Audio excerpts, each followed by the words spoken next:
Welcome back to another edition of the Night Report podcast. I'm your host today, Alec Crouthamel. Mike Broadbent had some other business to attend to, but I'm here with my co-host Richie O'Leary, and it's the bye week, so we got another big-time guest, Eric LeGrand, a name that everyone around Rutgers should know. So, Eric, thanks for taking the time today. How you doing today?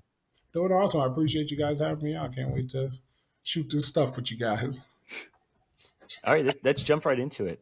Just released a new bottle, which I actually have right here, the Scarlet series of the LeGrand Bourbon. Tell me about it. Tell me about how this kind of just came together. It's the first ever spirits collab with Rutgers, or in general.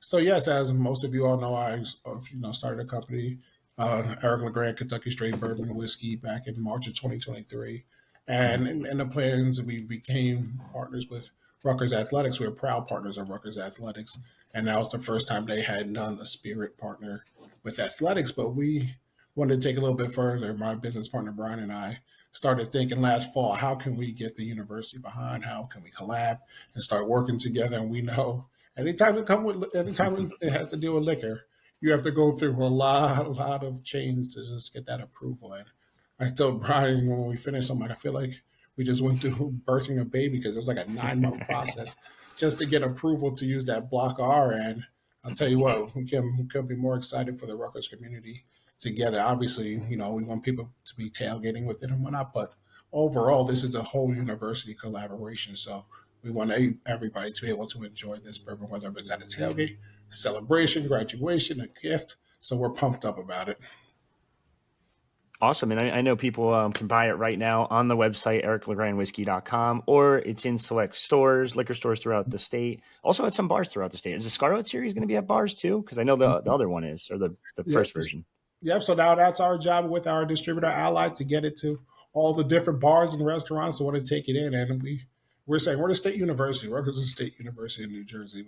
And our opinion, it should be in every bar, restaurant, and liquor store there is out there. But obviously, that's work that we have to do in order to get it. But we're excited for some of the people that have already reached out and telling us that they want to bring it in. So we're just going to keep on pushing through until these cases are all gone. All right, perfect. $5.20 from every case gets donated to Christopher and Dana Reeve Foundation. Huge profits for them. On top of that, let's talk some Rutgers football, because I think that's also making people heavily drink. So that it's been a struggle. It's been a struggle for the past couple of weeks, but you see every game. What are your high level thoughts before we dive deep into this one of the team so far? Yeah, the past two games have been rough, obviously, as Rutgers fans. We have seen the good, the bad, and the ugly. We've seen the 77-0 losses, and we've seen the heartbreaking losses, like Illinois last year when we had the game. And now this season, you see those last two games that were in Rutgers' hands. They should have won those games, and everyone knows that. And being a former player, you look back on it, you're reflected. You go to that higher level of thinking, okay, look at the film. What were certain parts of the game that really, messed you up. And I go back to the Iowa game, that 3rd and 10 call, getting Iowa off the field when you're up 28-24 on that holding penalty. Those are crucial plays that you can't have versus teams like an Iowa who doesn't beat themselves. And that obviously led to a touchdown drive.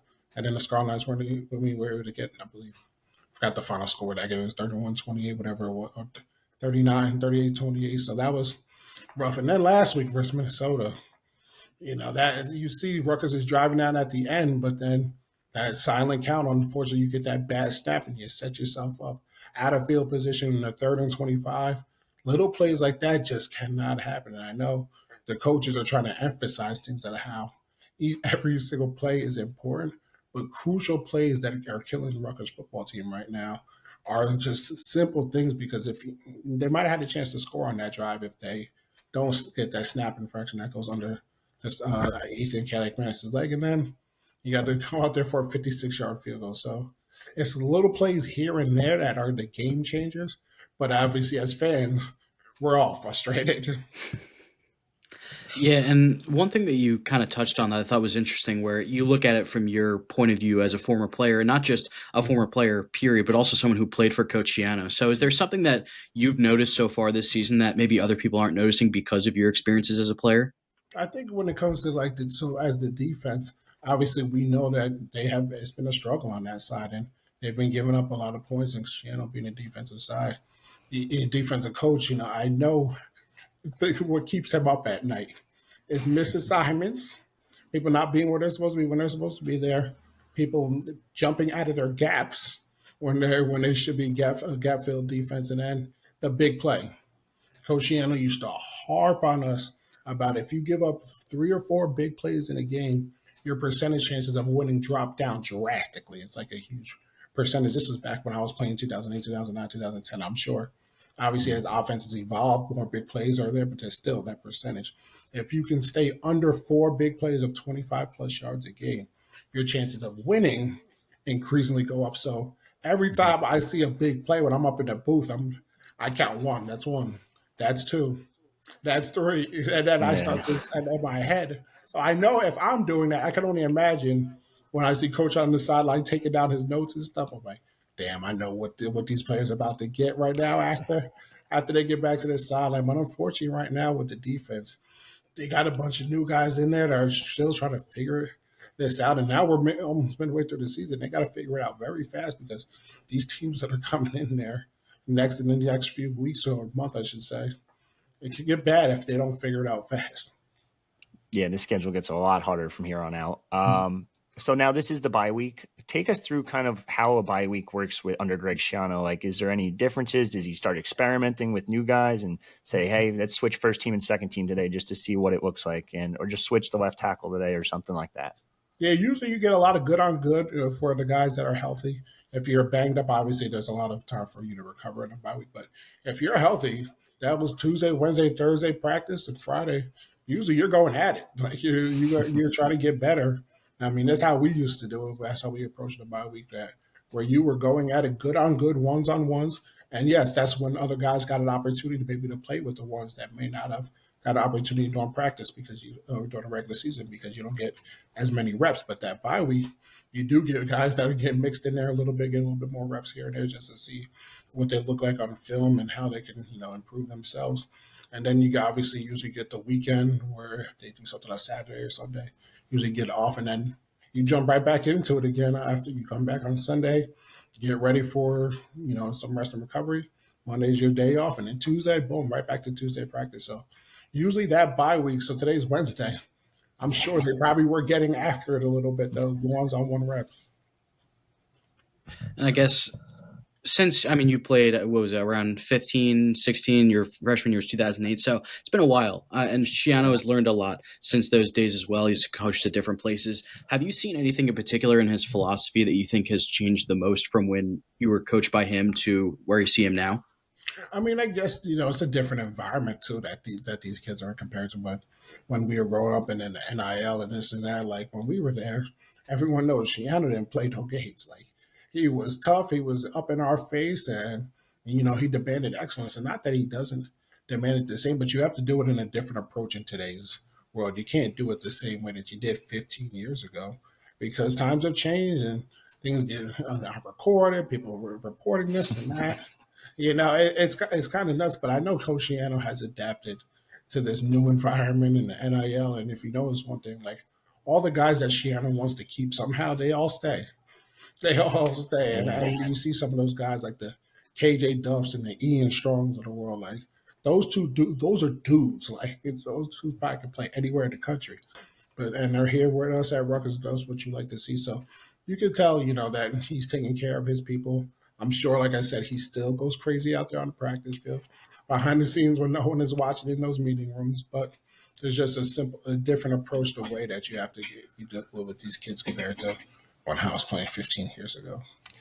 I don't want to put words in your mouth, but it sounds like he's got a little bit softer over time. I don't know if I want to say when I think of soft, I don't think of Greg Schiano. That's the thing. Maybe more sociably acceptable. Let's just say that compared to the way society is now. Alec just asked about playing back in 2008. 2008, you guys had a hell of a turnaround. What kind of played the role into that, and how does a team kind of turn it around like that? Because obviously this team needs to have a significant turnaround too. I'll tell you what, that was my freshman year. I never experienced a season before that. Obviously the guys that were older than me, they went through the 06 season and the 07 season being ranked and having those upsets. When I got there in the 08, when we started off 1-5, it was miserable. walking into that Hale Center every day, my God, no, it was quiet. People were just angry. Every little thing frustrated everyone. I was just, as a freshman, I'm like, let me just stay out of the way of everybody. I like what's going on. And then sometimes you just need a little luck to go your way, and that can get things rolling. I believe it was that game versus UConn when I was playing fullback wearing number 46. So a funny thing with the Bourbon, we actually, a little funny story for the OG Rutgers heads. We proofed it at 92 proof, which means it's 46% alcohol, because I wore 46 for 2 games in '08 when I played fullback versus UConn and versus Pitt. So that's a little fun fact right there for you on the proofing of the Bourbon. But back to my story, I think it was we beat UConn. It was like 13-12, and they lined up for like a 40-something yard field goal, and they missed it. And we won that game, and right there, like, it changed the entire season around. Just to get a win in your column, like in a tough, hard-fought game, can change the attitude of everybody. Right after that, we rolled out. What was it, 7 straight? We didn't lose another game that season. And that's, I think, just to feel victorious in those moments of adversity after you've been through so many heartbreaking losses and so many painful losses, I should say. Those moments like that are what bring the team together. I'm like, you know what? I like this feeling. Let's keep on going. And I think that's what Rutgers needs. They need one of those wins, like versus Washington on the road, to be able to be like, you know what? We had those 2 hard-fought losses. We needed this to get the ball rolling. Obviously, you got harder opponents coming up with Oregon, Ohio State, and Penn State down the road, but you got those Illinois games in there. I know they're a tough team, Illinois. You got Purdue, you got Maryland, so there's chances there. So they gotta really focus up, and I'm hoping this bye week they'll be able to get their minds right and their bodies obviously healed up. And one thing you mentioned there, it was a key special teams play that kind of turned the tide. And you see some kind of similarities so far with this team. The last 2-3 games, the special teams has been not up to par where it needs to be. We all know how seriously Shiano takes special teams. So from your vantage point, what are you seeing that's kind of going wrong in that department? And I guess how can it fix itself, I guess, over the bye week? Yeah, it's actually I've been shocked because I know how much time we used to spend on special teams. And it's a lot more than the most teams in the country, to be honest with you, and how fine-tuned we always are on special teams. But you like on these kickoffs, you see guys that are just running out of lanes, and they're not keeping their heads on their swivel, and they're getting lined up and just mollywopped. Like that Iowa opening kickoff, they literally set up a perimeter wall, and guys were like running like a deer in headlights, and they got every one of them got sealed off in that hole. I could have rolled my chair for a touchdown in that hole. It was insane how big it was. And then, you see the punt returns too. Guys are just flying down over pursuing, and guys that aren't staying in their lanes. If you look at a graph, it kind of looks like all fade routes, like in a punt. You got to protect, but then everyone fades out and running their lane. But you see multiple guys in each other's lanes, which are causing huge gaps to open up. And that's not Shiano talk special teams. That's why I know that will be an emphasis too in this bye week, because that's just not what they do and how it's taught. I play special teams. I know exactly how it's taught, what you're supposed to do, where you're supposed to be. And right now, you got Rutgers guys, 2-3 guys in the same lane. And you got that. Those are those big gash plays that you see that are happening. Speaking of knowing the position, former defensive lineman yourself, the defensive line continues to struggle in just getting gap discipline in the middle, and then on top of it, being able to get to the quarterback. What do you think the biggest issue is between that entire defensive line, not just the interior, but the edge rushers as well?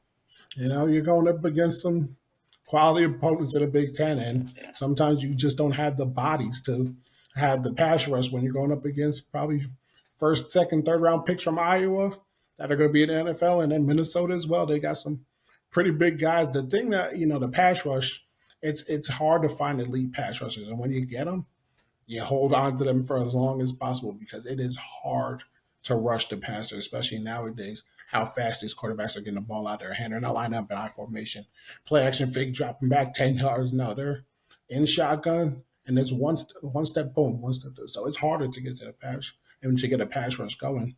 But the one thing I will say that I've noticed is another thing is lane discipline. there's been so many times where the quarterback has been able to scramble outside of the pocket. And if you're running a game as a defensive lineman, a gap game, where you have the let's just say the D tackle shooting the gap, and then the end will come under him to try to run. That D tackle has to get out there for contain. I know you want to rush the passer and you got an inside gap. If their inside gap is open, you must win. You have to win, because if you don't win, guess what? Then there's nobody out there for contain. And I've noticed that a lot. Or say the defensive end is going first and then crashing down, and the D tackle is supposed to replace him. Both guys are going in, and then you're leaving a wide open gap. So a lot of the times it's been not maintaining the edge of a defense, setting the edge and allowing the defense to press the hip in the running game.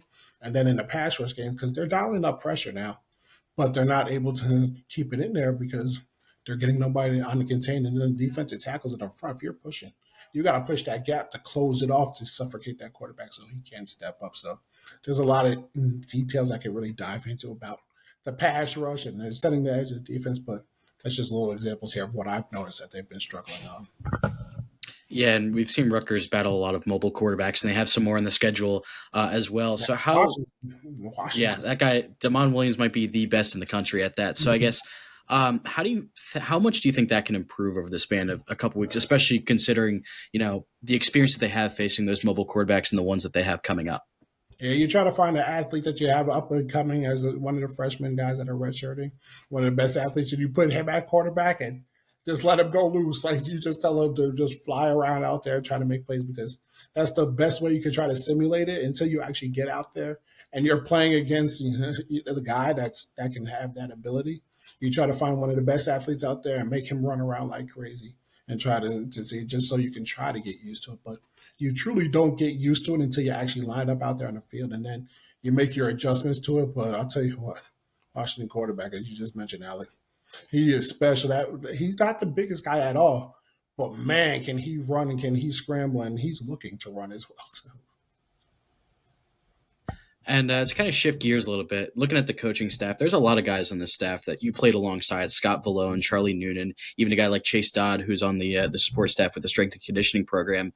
I guess when you played alongside these guys, did you see them as players? Did you see in the future they could have a coaching background? And what does it feel like to see them out there, back at Rutgers coaching under Coach Yano? No, I love it. I definitely see it. I mean, Scott Vallone is one of my best friends, so seeing him back out there, I mean, this guy lives for this stuff. He lives for it. You can barely even talk to the guy during the season, even in the off season. He's one of those guys that when he locks in on something, that's it. Like that, that's all he knows. And he's big into recruiting.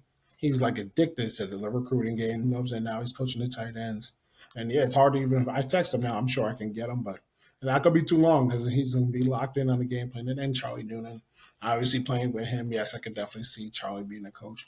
But it's good seeing those guys. Jamal Westerman, DeMonson, David Rowe, those are some of my guys back, especially same recruiting class as David Rowe and Scott Vallone, to see them back there coaching. I think it's awesome, and it's good for the program, especially at Rutgers, to see former players coming back, because I'm sure as time goes on, some of the players we're watching now or just watched a few years ago, they'll be doing the same thing. Different coach I want to ask you about, and he gets a lot of hate from the fans, but Greg seems to love him as a coach, and he seems like he's a pretty solid coach. Rob Smith was a special teams coordinator when you were here. So I don't think you had him as defensive coordinator, but you did deal with him, if I had to guess, right? Can you talk to us about how good of a coach Rob Smith is and what makes him such a good coach? Yeah, I mean, let's spade a spade. He's struggling right now with the defense. Of course. Everyone has seen it, and I'm sure, like Coach said, you got to look yourself in the mirror and see, what can I do to set my players up for success? And so far, he hasn't been able to do that, the first, 2 games into the Big Ten season. And obviously, we saw earlier in the year, too, in the out-of-conference schedule. So Coach Smith got to get it together. But as a person, I mean, obviously, no problem. Me and him used to joke around. I was his go-to guy on special teams, running down there at 275 pounds. I used to yell at him in practice when I'd be dead out there, and he's screaming at me to run down there. I got knee braces on, and I've got to run down there with DBs and stuff. I'm like, Coach, I'm going to get down there in the game. I look like a robot right now. Coach, give me a break. Like that was my guy. Smitty trusted me, and I trusted him. He knew how to put me in the right positions to make plays on special teams. Like, we had that type of bond. So as a person, Smitty's a good dude. Like I said, coaching the defense, he's had their struggles, and I know Yeah.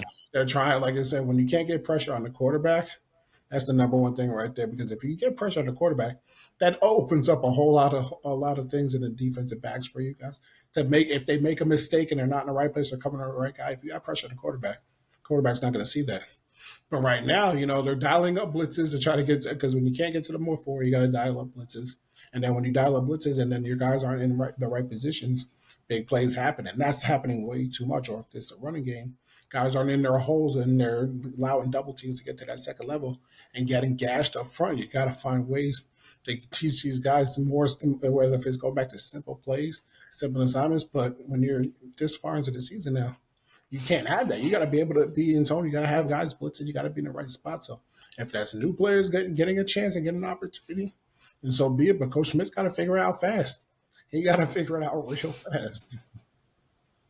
And to kind of switch gears again, so outside of football, a lot of former Rutgers players have gotten into broadcasting. Obviously, you yourself on the radio broadcast, Devin McCourty, Jason McCourty covering the NFL. Same with Logan Ryan now getting into it as well. Is there something about the I guess the program and the guys that Coach Giano wants to bring in? Is it something about that philosophy in the program that makes them work really well in the media? Yeah, it does. Obviously, having a great personality, as you see the McCourty twins and Logan as well, having a good personality. Because Logan's one of the most confident people I've ever met in my life. Even when he was young, that guy, man, he will make sure that he'll talk about himself and he's going to back it up too. That's Logan. And then D-Mac and Jason, obviously, they're great personalities, but they're smart. They understand the game. And if you remember going back to when Bill Belichick drafted Devin McCourty, saying he's the smartest player that he's ever been around. So those interviews, when they're getting ready to become broadcasters, when they're breaking down the game and behind the scenes, I'm sure those are CBS and ESPN and ABC and all that. They're like, whoa, this guy knows what he's talking about a little bit. He didn't play quarterback. A lot of times you see quarterbacks get those roles, but the defensive backs getting those positions is actually pretty cool, and seeing them being able to show their knowledge on what they know about the game and being personable doing it. So you just said it. You're a broadcaster. You have the Walk to Believe. You have you have two bourbons now. You have a coffee shop. Two-part question: how do you find the time to do all this? Number one, because I would love to know. Because I'm running just a website and I'm like, I have no time.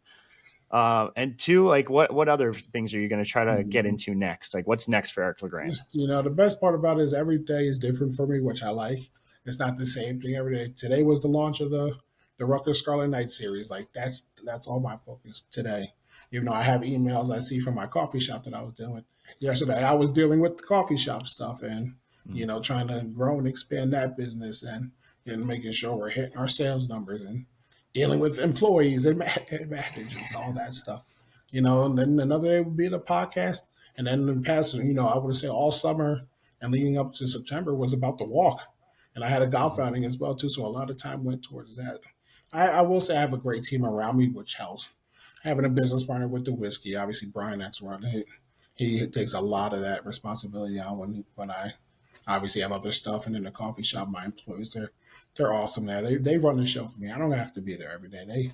They run the show and they know what's up. And then my podcast, we get together a few times a year to be able to do that. And then so it's all about time management, which I learned at Rutgers.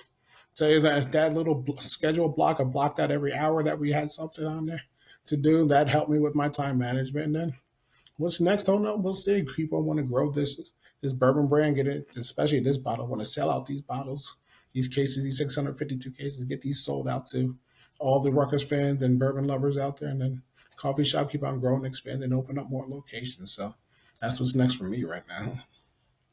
And talking about the Walk to Believe this year, obviously, like the past couple of years, it's been at some of the football games. It was at the Miami game this year. Kelly Zinn was there as well, the new athletic director, I guess. What have your conversations been like with her, and what's your impression of her so far, how she's done on the job? I like her, actually. Well, you can tell she's getting out there. She's the meeting amongst the people, what you're supposed to do as an athletic director. Learn who your target audience is, who those donors are, who's supporting the Rutgers athletics at the highest level. Make sure you're giving their time to get to know them, let them get to know you, show your personality. You see her everywhere. See her traveling out to I believe with the Knights Brigade out there to Minnesota for the away game. That's what you want to see in your athletic director, showing up to all the different sports and their activities, whether it's women's soccer or if it's basketball. You know, you want to see your athletic director out there and about. And I will say, since she's been on the job, girl is everywhere. Every you see on social media, she's doing here, going there. So obviously, it's still early, but I think she's doing a hell of a job to as she just started off, as well as President Tate got to be on a broadcast with Tim, so he walked down the walk with us, the boardwalk. So it was nice to be able to hang out with them. I mean, to think about it, they've been in campus, 3 months, and I think I've been around them already 3 or 4 times, which is pretty cool. And that's just me. Kind of going hand in hand with being on campus football. I got one last football question for you. I meant to ask. I don't want to get you in too much trouble, but just give me a prediction on how they're going to end up finishing the season. They're 3-2 right now. Yeah, they're 3-2. I think they can get to bowl eligibility. I really do. I'm very confident in saying that. I'm not going to say it's going to be an easy road there. I'm sure there's going to be games where we're sitting here like, what the hell? Like they need this, but I think this team is going to grow.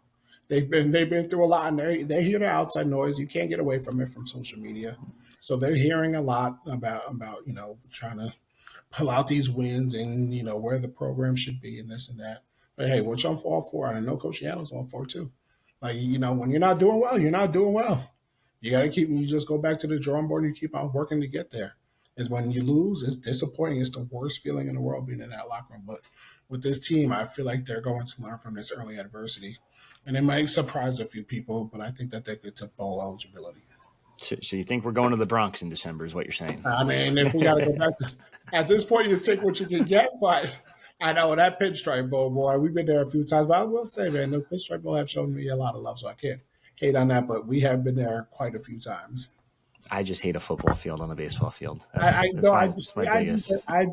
get that point. I believe football fields, we play on football fields, but hey, that's just As a fellow guy on the broadcast, I was on the 2023 Pinstripe Bowl broadcast. The sight lines are strange to say the least. Awful, just say it.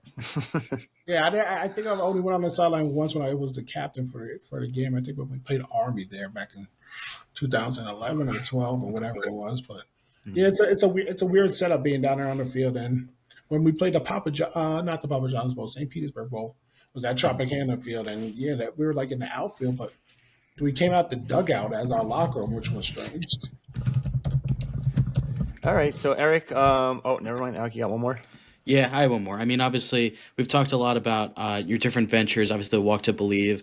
I guess something that's been on, I'm sure, a lot of people's mind. They're listening. How's the recovery going for you? How have you been these last? I mean, you've been pretty present a lot of the times around Rutgers, but I guess how's the recovery going for you so far? I'm still getting after it. Weekly at my house. I have all my equipment here with my RTI bike. I have my standing frame. I have a mat that I get on. I have a therapist that comes here, and we get after it every Tuesday and just keep myself healthy. I've tried to explain to people, how you go to the gym to keep your body in shape. That's kind of how I do with my therapy. We really go after for about 2 hours every Tuesday, working on making sure I'm keeping my bones strong, my muscles not atrophying too much, and main thing is just keeping myself healthy because I've been hospitalized with pneumonia, I think 3 or 4 times over the past 15 years or so. So just making sure I'm staying healthy, doing what I'm supposed to do, eating right when I can, but still enjoying myself and living life to the fullest. But recovery-wise, I'm doing well right now, so I'm just going to keep it up until we find that cure. Well, Eric, you've been really generous with your time. We really appreciate you coming on. We've talked about the whiskey already, obviously. Is there anything else besides that you want to promote or anything like that? Nope, just want to tell all Rutgers fans to go out there, get that bottle of whiskey, and always remember that. $5.20 goes back to the Christopher and Dana Reed Foundation for every case that we sell. So help us find that cure for paralysis and enjoy it with a glass of bourbon, whether that's neat on the rocks or in a cocktail. Well, Eric, thanks so much for your time. Thanks for everyone for listening. Thanks to your team as well for helping set it up. Hopefully the bye week we're giving everyone some great content. But for me and Richie and Eric, this has been another edition of the Net Report podcast. Signing off. Go on.